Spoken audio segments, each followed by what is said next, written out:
নমস্কাৰ মোৰ বন্ধু বান্ধৱীসকল আজি মই এটা ৰেচিপি লৈ আহিছোঁ যাৰ নাম চুকা টেঙাৰে ৰন্ধা বইল মাছৰ জোল আৰু আহকচোন কেনেকৈ ৰান্ধো চাওক গৰম কৰি ল'ম এখন সম্পূৰ্ণ গৰম কৰি ল'ম এয়া মোৰ কেৰাহীখন সম্পূৰ্ণ গৰম হৈ গৈছে আৰু এতিয়া মই হালধি আৰু নিমখ সানি লোৱা মাছ কিটুকুৰা অকণমান গৰম কৰি ল'ম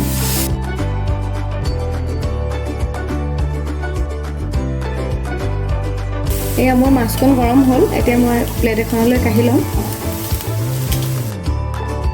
এতিয়া মই এখন কেৰাহীতে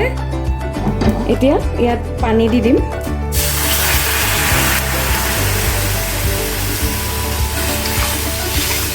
পানীটো মই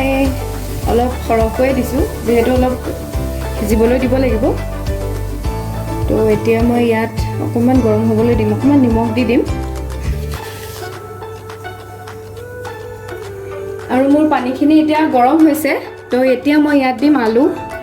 কাটি লোৱা আলু আৰু দিম বিলাহী আৰু আদা নহৰু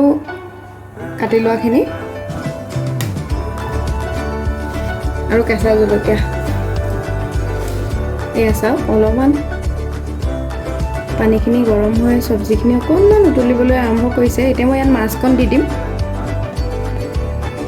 একেবাৰে সিম্পল ৰেচিপি আৰু এয়া চাওক এতিয়া মই লগতে ইয়াত শাকখিনিও দি দিম দেই শাকখিনি মই এনেকৈ ওপৰতে দি দিছোঁ আৰু এতিয়া মই এইখিনি প্ৰায় 10 মিনিটমানৰ কাৰণে মিডিয়াম ফ্লেমত ঢাকি ৰাখিম আৰু মোৰ এয়া 10 মিনিট হৈ গৈছে এতিয়া মই অকণমান উদঙাই চাইছোঁ বৰ ধুনীয়া গোন্ধ আহিছে দেই এই চুকা শাকৰ যিটো গোন্ধ আৰু ইয়াত লগতে কেঁচা জলকীয়া দিয়া হৈছে ন তো গোন্ধটো বৰ ধুনীয়া হয় একেবাৰে আমাৰ অসমৰ থলুৱা খানাৰ দৰে আৰু ইয়াত মই এতিয়া দিম অথনি যিহেতু মই অকণমান নিমখ ব্যৱহাৰ কৰিছিলোঁ এতিয়া মই এই জোলখিনিৰ জোখেৰে অকণমান নিমখ দিম আৰু ইয়াত দিম মই অকণমান ৰেড চিলি পাউডাৰটো যিটো দিছোঁ এইটো অপশ্যনেল হয় দেই এইটো মই এতিয়া অকল কালাৰৰ কাৰণে ব্যৱহাৰ কৰিছোঁ যিহেতু মই অলৰেডি ইয়াত কেঁচা জলকীয়া দিয়া আছে এইটো বেছি দিলে বৰ বেছি জ্বলা হ'বগৈ তো এয়া চাওক আৰু এয়া মোৰ হৈ গৈছে আৰু মই ইয়াত এতিয়া দিম অকণমান কেঁচা ধনিয়া কুটা লাষ্টত দিছোঁ একদম আকৌ মই এতিয়া প্ৰায় 5 মিনিটমানৰ কাৰণে মিডিয়াম ফ্লেমত ঢাকনা মাৰি ৰাখি দিম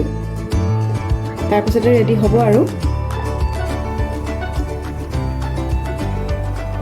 আৰু এয়া চাওক চুকা টেঙাৰ মাছৰ বইল জোল হৈ গৈছে আৰু আপোনালোকে ঘৰত বনাবচোন কেনে লাগিলে মোক জনাব আৰু কমেণ্ট কৰি ক'ব কেনে পালে আৰু মোৰ চেনেলটো ছাবস্ক্ৰাইব কৰিবলৈ নাপাহৰিব ধন্যবাদ